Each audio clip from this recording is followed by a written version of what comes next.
Hello, all. This is Dr. Dave Masnak talking about reciprocity.com, the sharing economy proofreading platform that I'm trying to build. The E is spelled with a 3. And in this particular video, I wanted to talk to you about how to write a better essay. So I'm a professor of innovation strategy and entrepreneurship, and I see a lot of writing along the way. So I actually wanted to help out people. So what I did is, this is part of my Monday Write series where I actually got a writer, a professional writer, to write up some tips and tricks in order to help you write your essay. So what are these tips and tricks? You can look at the description below, but I'm going to give you a couple of them. So the first one is make sure you read broadly.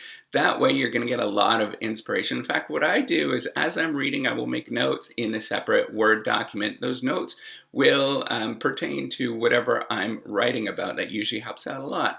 The other one is to stay organized. Make sure you have tables. Sometimes what you do is put an outline before you even start. That definitely does help out. In order to write this paper a little bit more. The other thing you can think about is make sure that you do have a dictionary. I use dictionary.com. I also use thesaurus.com.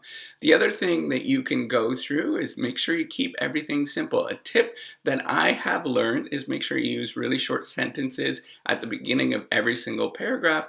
That's going to make sure that you get to the meat of what you're trying to say in that paragraph, and the reader is going to pick that up very quickly. You can also have subtitles. Make sure that you have subtitles throughout the paper or the essay that you're writing. That definitely does help.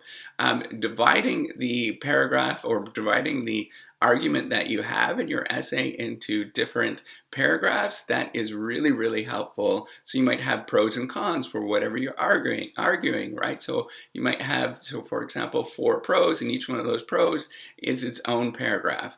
And then you have cons, 4 cons, and then each one of those cons is a paragraph. You also want to make sure you definitely avoid plagiarism. That's a really big pet peeve for I've never heard of anybody that would not be annoyed by that. So make sure that you definitely catch that. Use plagiarism checkers and stuff like that. Make sure that you avoid sort of lengthy sentences and lengthy phrases as much as you possibly can. Make it smaller, shorter. That helps out with reading it. Go through and read whatever you're doing out loud. That's going to definitely help out. So this is part of my Monday Write series. This is where I hired a writer to go through and give you some tips and tricks to help you out. If you like some of these, make sure you go watch the other ones. You can also do the old thumbs up with this particular video. That's all I wanted to say. This is part of reciprocity.com. This is where I'm trying to build out a sharing economy proofreading platform to help you out as much as possible. So that's it. Make sure you have a good day, and I'm really looking forward to seeing you on the next video. Bye.